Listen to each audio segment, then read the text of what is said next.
നിഷ, ഞാൻ പറയുന്നതേ ഈ MSC കരാർ കണ്ടിട്ടുണ്ടോ, MSCയും അദാനിയും തമ്മിലുള്ള കരാർ കണ്ടിട്ടുണ്ടോ എന്ന് അദ്ദേഹം ചോദിച്ചു. ഞാൻ കണ്ടിട്ടില്ല. എന്റെ അറിവിൽ അത് ഇതുവരെ നമുക്കാർക്കും കാണാൻ കിട്ടിയിട്ടില്ല. അവർ രണ്ടു കൂട്ടരും തമ്മിൽ വയ്ക്കുന്ന കരാർ നമുക്ക് കിട്ടുമ്പോൾ അത് കണ്ടിട്ട് ഞാൻ അതേക്കുറിച്ച് അഭിപ്രായം പറയാം. ഇതുവരെ എക്സാലോജിക്കും കരിമണൽ കർഷകനും തമ്മിലുള്ള കരാർ പോലും നമുക്ക് കാണാൻ കിട്ടിയിട്ടില്ല. അപ്പോഴാണ് അന്താരാഷ്ട്ര കമ്പനികളായിട്ടുള്ള അദാനി ഗ്രൂപ്പും MSCയും തമ്മിലുള്ള കരാർ കണ്ടിട്ടുണ്ടോ എന്ന് വെല്ലുവിളിക്കുന്നത്. ഒരു കാര്യം ഞാൻ പറയാം. ഇപ്പോ അനിൽകുമാർ പറഞ്ഞത് ഫ്രാഡ് അദാനി ഇത്രയും കാലം ഇവരുടെ പാർട്ട്ണർ അദാനിയായിരുന്നു. 2025 ഏപ്രിൽ മാസം 26 മുതൽ നരേന്ദ്രമോദി വന്ന് മെയ് മാസം 2 കമ്മീഷൻ ചെയ്യുന്നത് വരെയുള്ള ദിവസങ്ങളിൽ പിണറായി വിജയൻ കുടുംബസമേതം പൂണ്ട് വിളയാടുന്ന വിഴിഞ്ഞം തുറമുഖം ഇപ്പൊ ഉമ്മൻചാണ്ടി വെച്ച കരാറിന്റെ പുറത്താണെന്ന് പറയുന്നു. ഇത്രയും കാലം ഇവർ പറയുന്നു ഉമ്മൻചാണ്ടി വെച്ച കരാർ മോശപ്പെട്ട കരാറായതുകൊണ്ട് പിണറായി വിജയൻ കരാർ തിരുത്തിയെന്ന് പറയുന്നു. സത്യത്തിൽ അനിൽകുമാറിനോട് ചോദിക്കാനുള്ളത് മറ്റേ കാക്കക്കുയിൽ സിനിമയിൽ കൊച്ചിൻ ഖനീഫയും ജഗദീഷും പറഞ്ഞുകൊണ്ടിരിക്കുന്ന സീൻ കാണുമ്പോൾ ചോദിക്കുന്ന പോലെയാണ്. ഇപ്പൊ താക്കോലി ശരിക്കും എവിടെയാണ് അനിൽകുമാർ ഇരിക്കുന്നത്? നിങ്ങൾ തന്നെ നിങ്ങളുടെ 2ാം ഘട്ടത്തിൽ സംസാരിച്ചപ്പോൾ നിങ്ങൾ തന്നെ പറഞ്ഞു ഉമ്മൻചാണ്ടിയുടെ കരാർ കടൽ കൊള്ളയ്ക്ക് വേണ്ടിയിട്ടുള്ള കരാറായതുകൊണ്ടാണ്. ഇതുവരെ വന്ന കപ്പലുകളെല്ലാം MSC കമ്പനിയുടെ കപ്പലുകളായിരുന്നു. എത്ര കപ്പൽ വന്നെന്ന് എണ്ണാൻ അറിയില്ല, എത്ര കപ്പൽ എന്തൊക്കെ ചരക്ക് ഇറക്കിയെന്ന് അറിയില്ല എന്നൊക്കെ താങ്കൾ ഉമ്മൻചാണ്ടിയെ ആക്ഷേപിക്കാണ്. താങ്കൾക്ക് ഉമ്മൻചാണ്ടിയോടുള്ള വിഷമം കുറെ കാലമായിട്ട് തുടങ്ങിയതാണ്. പക്ഷെ ഞാനൊരു കാര്യം ചോദിക്കട്ടെ, കഴിഞ്ഞ 10 വർഷം നിങ്ങളായിരുന്നു ഈ പോർട്ടില് കപ്പൽ അടുത്ത സമയത്ത് അത് നിങ്ങളുടെ നേട്ടമാണെന്നാണ് ദേശാഭിമാനിയും കൈരളിയും പറഞ്ഞത്, നിങ്ങളും പറഞ്ഞത്. അതിനുശേഷം വന്ന കപ്പൽ എണ്ണാനിരിക്കേണ്ടത് VD സതീശൻ പ്രതിപക്ഷ നേതാവായിരുന്നപ്പോ അദ്ദേഹമാണ് എണ്ണേണ്ടത്, നിങ്ങളായിരുന്നു എണ്ണേണ്ടത്. ആ പണി ഏൽപ്പിച്ചത് VN വാസവനെയായിരുന്നു. അത് പിണറായി വിജയന്റെ ഉത്തരവാദിത്തമായിരുന്നു. അവിടെ വന്ന കപ്പൽ എണ്ണല്, പണ്ട് വന്ന കപ്പലിന്റെ എണ്ണ എടുക്കലല്ല ഞങ്ങളുടെ പണി. ഒന്നാമത്തെ കാര്യം. അതിന്റെ പേരിൽ ഉമ്മൻചാണ്ടിയുടെ കരാർ കടൽ കൊള്ളയുടെ കരാറാണെന്ന് ഇന്നും പറയാനായിട്ട് ഉളുപ്പ് എന്നൊരു വാക്ക് അല്പമെങ്കിലും അവശേഷിക്കുന്നവർക്ക് അങ്ങനെ പറയാൻ പറ്റില്ല. രണ്ടാമത്തത്, ഇപ്പോഴും അത് പറഞ്ഞ അടുത്ത സെക്കൻഡിൽ താങ്കൾ പറഞ്ഞ എന്താ അറിയോ, വിഴിഞ്ഞം തുറമുഖത്തിന്റെ തൂവൽ ഞങ്ങൾ തലയിൽ കൊണ്ടു കിടക്കുന്നു. വല്ലവന്റെയും കോഴിയുടെ തൂവൽ തലയിൽ വെച്ചിട്ട് അത് നേട്ടമാണെന്ന് പറയരുത് ഇനിയെങ്കിലും. ഒരറ്റത്തോടെ ഉമ്മൻചാണ്ടിയെ ആക്ഷേപിക്കും, ഒരറ്റത്തോടെ VD സതീശനെ ആക്ഷേപിക്കും, എന്നിട്ട് വിഴിഞ്ഞത്ത് എന്തെങ്കിലും ഒരു കപ്പൽ അടുക്കുകയോ എന്തെങ്കിലും ഒരു നേട്ടമുണ്ടായാൽ അതിന്റെ തൂവല് ഞങ്ങളുടെ തലയിലാന്ന് പറയുന്നത് അത് ഈ ബഷീർ കഥകളിലെ എട്ടുകാലി മമ്മൂഞ്ഞിന്റെ സ്വഭാവമാണ്. രണ്ടാമത്തത്, നിങ്ങൾ പറഞ്ഞ കടൽ കൊള്ള, പിണറായി വിജയന്റെ കാലത്ത് ഒരു കടൽ കൊള്ളയ്ക്ക് ഒരു ആസൂത്രണം ഉണ്ടായി. എന്താണെന്നറിയോ? ആഴക്കടൽ മത്സ്യബന്ധനം. ഷിജു എം വർഗീസിന്റെ നേതൃത്വത്തിലുള്ള EMCC എന്ന് പറഞ്ഞ ഒരു അമേരിക്കൻ ബേസ്ഡ് ഒരു കമ്പനിയെ കൊണ്ടുവന്ന് 5000 കോടി രൂപ വരെയുള്ള ആഴക്കടൽ മത്സ്യബന്ധനത്തിന് കരാറുണ്ടാക്കി. വൻ പദ്ധതി എന്നൊക്കെ പറഞ്ഞ് ദേശാഭിമാനി അച്ചുതരുത്തി. എന്നിട്ട് നിഷ ഓർക്കണം, കുണ്ടറയിലെ ഈ ഷിജു എം വർഗീസ് മത്സരിച്ചപ്പോ അയാളുടെ സ്വത്ത് എത്രയായിരുന്നു അറിയോ? 10000 രൂപ. അമേരിക്കന്ന് വാടകയ്ക്ക് ഒരു കോട്ടും എടുത്തിട്ട് വന്നിട്ട് ഇവിടെ 5000 കോടി രൂപയുടെ പദ്ധതി ഉണ്ടാക്കാൻ വന്ന് കടൽ കൊള്ളയ്ക്ക് ആസൂത്രണം ചെയ്ത് പിണറായി വിജയന്റെ നേതൃത്വത്തിലാണ്. അടുത്തത് ഇവർ പറയുന്നത് ദേശാഭിമാനി ലേഖനം എഴുതിയത് 13,000 കോടി രൂപ എന്നുള്ള നിക്ഷേപം എന്നുള്ള ലേഖനം എഴുതിയത് എന്താ മറ്റേ PR വാർത്ത, എന്താ മനോരമയെന്ന് പോയ ലേഖൻ മറ്റേ അദാനിക്ക് വേണ്ടിയിട്ട് PR കൊടുത്താന്ന്. വല്ലവരും കൊടുക്കുന്ന PR തള്ളൽ ഇവർ കുറെ കാലമായി തുടങ്ങിയത്. പണ്ട് മലപ്പുറം വിരുദ്ധ പരാമർശം പിണറായി വിജയൻ നടത്തിയത് അതും വേറെ ഏതോ PR കമ്പനി കൊടുത്താന്ന് പറഞ്ഞു. ആദ്യം പറഞ്ഞതിൽ ഉറച്ചു നിൽക്കാൻ പഠിക്കാൻ അനിൽകുമാറെ. നിങ്ങളിപ്പോ ഇന്നലെ ദേശാഭിമാനി പറഞ്ഞത്, മിനിഞ്ഞാന്ന് ദേശാഭിമാനി പറഞ്ഞ എന്താ, ഇന്നലെ ദേശാഭിമാനി പറഞ്ഞ എന്താ? ദീർഘവീക്ഷണം. ആരുടെ? LDF സർക്കാരിന്റെ ദീർഘവീക്ഷണമാണ് വിദേശ നിക്ഷേപമെന്ന്. ഇന്ന് പറയുന്നു അത് മനോരമയുടെ പഴയ ലേഖകൻ PR കൊടുത്തതിന്റെ ഭാഗമായിട്ട് വന്നാന്ന്. ഉളുപ്പ് വേണ്ട ഇതൊക്കെ മാറ്റി പറയാനായിട്ട്. ദേശാഭിമാനി വായിക്കുന്ന സഖാക്കന്മാരോടെങ്കിലും അല്പ മാന്യതയോടെ സംസാരിക്കാം. അടുത്ത നിങ്ങൾ പറയുന്നത് ഇപ്പൊ വരുന്നത് നിക്ഷേപമല്ല, അതുകൊണ്ട് നിങ്ങൾ എതിർക്കുന്നു എന്ന്. ഞാൻ വിചാരിക്കും, നിഷ, ഞങ്ങൾ ഒരു കാര്യം പറയാം. അദാനി ഈ രാജ്യത്തെ നിയമങ്ങൾക്ക് വിധേയമല്ലാത്ത രീതിയിൽ, കേരള സർക്കാരുമായിട്ട് ഒപ്പിട്ടിരിക്കുന്ന കരാറിന് വിധേയമല്ലാത്ത രീതിയിൽ അത് ലംഘിച്ചുകൊണ്ട് ഏത് നടപടി എടുത്താലും ഞങ്ങൾ അതിനെ എതിർക്കും. അതിന്റെ പേരിൽ വിദേശ നിക്ഷേപങ്ങളെ എതിർക്കേണ്ട കാര്യമില്ല. വിദേശ നിക്ഷേപം എന്ന് കേട്ടാൽ അപ്പൊ തന്നെ അരിവാളും ചുറ്റിയെടുക്കുന്ന പരിപാടി ഇവരുടെയാണ്. ഞങ്ങളെ സംബന്ധിച്ചിടത്തോളം വിദേശ നിക്ഷേപമൊക്കെ വരണം, പക്ഷെ രാജ്യത്തിന്റെ നിയമം, സുരക്ഷാ സംവിധാനങ്ങൾ, ഈ കേരള സർക്കാരുമായിട്ടുള്ള കരാർ മാനദണ്ഡങ്ങൾ ഇതൊക്കെ പാലിച്ചുകൊണ്ട് വരണം എന്നുള്ളതാണ് UDFന്റെയും കോൺഗ്രസിന്റെയും നിലപാട്. ഇനി അടുത്തത് ഇവർ പറയുന്നത് എന്താ? CPMന് നിർദ്ദേശം ഉണ്ടെന്ന് നിഷ ചോദിച്ചപ്പോ അദ്ദേഹം നിർദ്ദേശം പറയില്ല. ഇവർക്ക് ആകെ ഒരു നിർദ്ദേശമേ ഉള്ളൂ, VD സതീശനെ തെറി പറയുക, UDFനെ തെറി പറയുക, കോൺഗ്രസിനെ തെറി പറയുക, ആക്ഷേപിക്കുക എന്നുള്ളതല്ലാതെ ഒരു നിർദ്ദേശം ഇവർക്ക് മുന്നോട്ട് വെക്കാനില്ല. നിങ്ങൾക്ക് എന്തെങ്കിലും നിർദ്ദേശമുണ്ടോ? എങ്ങനെ പ്രവർത്തിക്കണം? ഞങ്ങൾ ഇച്ചിരി മോശപ്പെട്ടവരാണെന്നുള്ളത് നിങ്ങൾ പറയുന്നത് എങ്കിൽ 10 കൊല്ലത്തെ ഭരണത്തിന്റെ പരിചയം വെച്ചിട്ട് നിങ്ങൾ VD സതീശനെ ഒന്ന് ഉപദേശിക്കൂ, നന്നായിട്ടൊന്ന് ഭരിക്കാൻ ഒരു ടോക്കൺ കൊടുക്കാൻ പറയൂ പിണറായി വിജയനോട്. ഇങ്ങനെ ചെയ്താൽ വിഴിഞ്ഞം തുറമുഖം നന്നായിട്ട് വികസിക്കുമെന്ന് പറഞ്ഞു കൊടുക്കുക. അതിലെങ്കിലുള്ള ശേഷിയില്ലെങ്കിൽ ആക്ഷേപത്തിൽ നിൽക്കരുത്.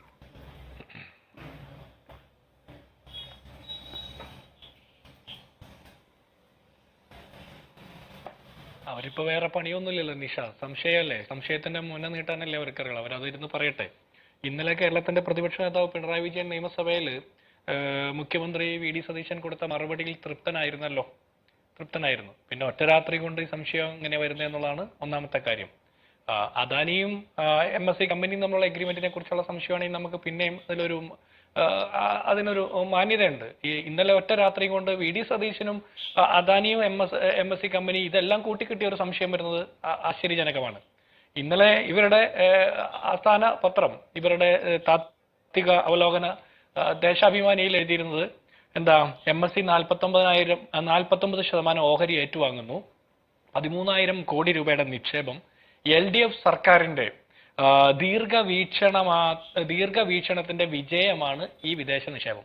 ഒറ്റ രാത്രി കൊണ്ട് ദേശാഭിമാനി കാലുമാറി. ഇനി ഒന്നും മാറാൻ ആർക്കും പറ്റൂല. ഇവരിപ്പോ താങ്കൾ ചോദിച്ചതുപോലെ വിഴിഞ്ഞം പദ്ധതി കല്ലിടുന്നതും അതിന്റെ എഗ്രിമെന്റ് ഒപ്പിടാൻ വേണ്ടിയിട്ട് ഉമ്മൻചാണ്ടിയുടെ കാലത്ത് ഒരുപാട് കഷ്ടപ്പെട്ടിട്ടുണ്ട്. നിരവധി കോടതി വ്യവഹാരങ്ങൾ ഉണ്ടായിരുന്നു. അന്യസംസ്ഥാന ലോബികൾ ശ്രമിച്ചിരുന്നു. ഗ്രീൻ ട്രൈബ്യൂണലിന്റെ തടസ്സങ്ങൾ ഉണ്ടായിരുന്നു.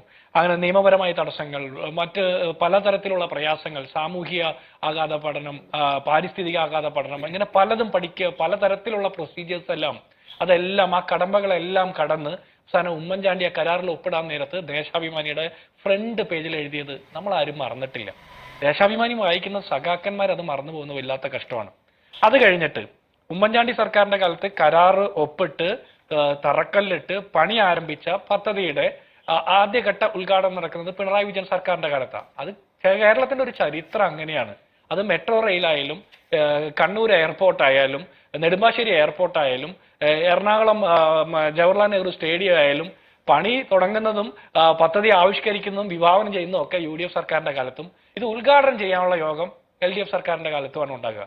ഇനി ഞാൻ തിരിച്ചൊരു കാര്യം ചോദിക്കട്ടെ അനിൽകുമാർ, വിഷയത്തിൽ നിന്ന് വ്യതിചലിക്കുന്നില്ല. എന്നാൽ ഒറ്റ കാര്യം, നിങ്ങൾ കഴിഞ്ഞ 10 കൊല്ലത്തിനുള്ളിൽ വിഭാവനം ചെയ്ത് തറക്കല്ലിട്ട് പൂർത്തീകരിച്ച ഏതെങ്കിലും ഒരു പദ്ധതി ഉണ്ടോ? പണി പകുതിയാക്കി വെച്ച ഏതെങ്കിലും ഒരു പദ്ധതി ഉണ്ടോ? ഉണ്ടെങ്കിൽ ഒന്ന് ചൂണ്ടിക്കാണിക്കണം. ആ പാവപ്പെട്ട വി.ഡി. സതീശൻ പോയി ഒന്ന് ഉദ്ഘാടനം ചെയ്തോട്ടെ. നിങ്ങൾക്ക് അങ്ങനെ ഒന്നും ചെയ്യാൻ ശീലിച്ചിട്ടില്ല. നിങ്ങൾ എല്ലാത്തിലും അഴിമതിയാണ്. ഇനി നിങ്ങൾ കേരളത്തിൽ കമ്പ്യൂട്ടറിനെതിരെ സമരം ചെയ്യും, ഇനി ട്രാക്ടറിനെതിരെ സമരം ചെയ്യും, ദേശീയപാതയ്ക്കെതിരെ സമരം ചെയ്യും, ഇനി അദാനി ഭയങ്കര കോർപ്പറേറ്റ് കുത്തകയാണെന്ന് പറയും, ഭയങ്കര പ്രശ്നമായിരിക്കും. പക്ഷെ ഇതേ അദാനിയെ നിങ്ങൾ പാർട്ട്ണർ എന്ന് വിളിച്ചിട്ടുണ്ട്. എന്നാണെന്നറിയോ? VN വാസവൻ പാർട്ട്ണർ എന്ന് വിളിച്ചു. എന്നാ ഈ കമ്മീഷൻ ചെയ്ത സമയത്ത് ഞാൻ വിചാരിക്കുന്നത് 2025 മെയ് മാസം 2-ാം തീയതി അദാനി നിങ്ങളുടെ പാർട്ട്ണർ ആയിരുന്നു. ഇന്ന് അദാനി എടുക്കാച്ചക്കാണ്. അതെനിക്ക് മനസ്സിലായില്ല.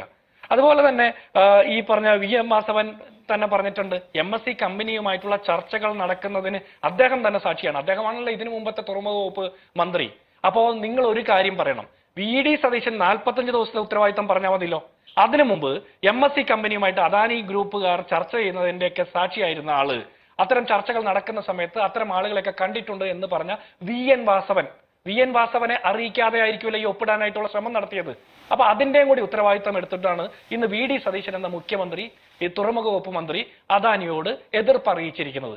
ഞങ്ങളെ അറിയിക്കാതെ, സംസ്ഥാന സർക്കാരിനെ അറിയിക്കാതെ ഇത്തരം ഇടപാടുകൾ ചെയ്യുന്നത് ശരിയല്ല എന്നുള്ള അറിയിപ്പ് അറിയിക്കുന്നത് നിങ്ങൾക്കും കൂടി വേണ്ടിയാണ്.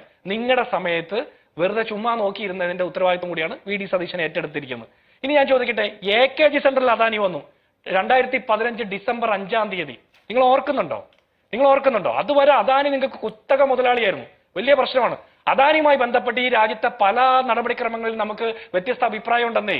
നമുക്ക് സംഘപരിവാറും BJPയും പറയുന്ന അഭിപ്രായത്തോട് വ്യത്യസ്ത അഭിപ്രായമുണ്ട്. പല കാര്യത്തിലും കോൺഗ്രസും CPM ഒക്കെ ഒന്നിച്ച് അഭിപ്രായം പറയുന്നുണ്ട്. പക്ഷെ വിഴിഞ്ഞം പോർട്ടുമായി ബന്ധപ്പെട്ട വിഷയത്തിൽ നിങ്ങൾക്ക് വലിയ ആരോപണങ്ങളായിരുന്നു. നിങ്ങൾ ഉമ്മൻചാണ്ടിയെ ഒരുപാട് ക്രൂശിക്കയറ്റി. അതിനുശേഷം അദാനി AKG സെന്ററിലെത്തി. 2015 ഡിസംബർ 5-ാം തീയതി AKG സെന്ററിലെത്തി കോടിയേരി ബാലകൃഷ്ണനും മറ്റു സഖാക്കന്മാരുമായിട്ട് സംസാരിച്ച് പിരിഞ്ഞതിന് ശേഷം നിങ്ങൾക്ക് എന്താ ഒറ്റ മണിക്കൂർ കൊണ്ട് നിങ്ങളുടെ എല്ലാ വിയോജനവും മാറിയല്ലോ. നിങ്ങൾക്ക് ഒരു പ്രയാസമില്ലല്ലോ. അതെന്തായിരിക്കും? ആ ഡീൽ എന്തായിരിക്കും? അതൊന്ന് പറഞ്ഞേ. അപ്പൊ നിങ്ങൾ ഇങ്ങനെ ആരോപണം ഉന്നയിക്കുന്നത് എന്താ പറയാ, ഞങ്ങൾ വിഴിഞ്ഞം പോർട്ടിനെതിരെ സമരം ചെയ്തു എന്ന്. ഞങ്ങൾ വിഴിഞ്ഞം പോർട്ടിനെതിരെ അല്ല സമരം ചെയ്തത്. കഴിഞ്ഞ സർക്കാരിന്റെ കാലത്ത് അവിടെ മത്സ്യത്തൊഴിലാളികളുമായി ബന്ധപ്പെട്ട വിഷയത്തിൽ, മുതലപ്പുഴയിലെ മത്സ്യത്തൊഴിലാളികൾ നിരന്തരം മരിക്കുന്നതുമായി ബന്ധപ്പെട്ട വിഷയത്തിൽ അവിടെ അതിന്റെ കാര്യങ്ങൾ കൂടി വേണ്ടത്ര ശ്രദ്ധ പുലർത്തണം എന്നുള്ള വിഷയമാണ് ഞങ്ങൾ ഉന്നയിച്ചത്. മത്സ്യത്തൊഴിലാളികളുടെ ആശങ്കയും പരിഹരിക്കപ്പെടണം. അന്ന് BJPയും CPM ഒന്നിച്ചു നിന്നാണ് അദാനി പോർട്ടിന് വേണ്ടിയിട്ട് സമരം ചെയ്തത്. നിങ്ങൾ കൈകോർത്ത് പിടിച്ച സമരം ചെയ്തത്? ഞങ്ങൾ അദാനിയുടെ നേതൃത്വത്തിൽ തന്നെയാണ് അവിടെ വിഴിഞ്ഞം പോർട്ടിന്റെ പണി നടക്കുന്നത്. പക്ഷെ ആ പദ്ധതി കൊണ്ടുവന്നത് ഞങ്ങളാണ്, അത് വരണമെന്ന് ആഗ്രഹിക്കുന്നത് ഞങ്ങളാണ്. പക്ഷേ അപ്പോൾ പോലും ആ പ്രദേശത്തെ മത്സ്യത്തൊഴിലാളികളുടെ ജീവനും ജീവിതത്തിനും ഒരു തരത്തിലുള്ള പ്രയാസം ഉണ്ടാകരുതെന്ന് കൂടി ഞങ്ങൾ ആഗ്രഹിക്കുന്നുണ്ട്. അതുകൊണ്ടാണ് ഞങ്ങൾ സമരം ചെയ്തത്. ഇനി ഞാൻ ചോദിക്കട്ടെ, കഴിഞ്ഞ 10 വർഷക്കാലം ആ വിഴിഞ്ഞം പോർട്ടുമായി ബന്ധപ്പെട്ട റെയിൽ കണക്ടിവിറ്റി, റോഡ് കണക്ടിവിറ്റി, മറ്റ് അനുബന്ധ വികസനങ്ങൾക്ക് വേണ്ടിയിട്ടുള്ള ഭൂമി ഏറ്റെടുക്കൽ കൈമാറ്റത്തിലേക്ക് ഈ കമ്പനി പോയത് നിങ്ങളുടെ ഭരണകാലത്താണ്. അതിനുള്ള ധൈര്യം അവർക്ക് അവിടെ നിന്ന് കിട്ടുന്നുവെന്നാണ്.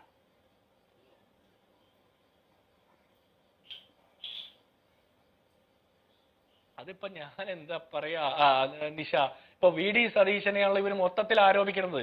ഇപ്പൊ പിണറായി വിജയനോട് എന്തെങ്കിലും ഒന്നും ഉണ്ട് LOP എന്ന് പറയേണ്ട ഗതികേടിലേക്ക് CPM-ന്റെ MLA-മാരെത്തിയതിന് ഞങ്ങൾ എന്ത് ചെയ്യാൻ പറ്റും? ഇപ്പൊ പിണറായി വിജയൻ ഇത് ചോദിക്കാൻ കഴിവില്ലാത്തതിന് ഞങ്ങൾ എന്ത് ചെയ്യാൻ പറ്റും? ഇന്നലെ നിയമസഭയിൽ ഇത് ചോദിക്കണ്ടേ?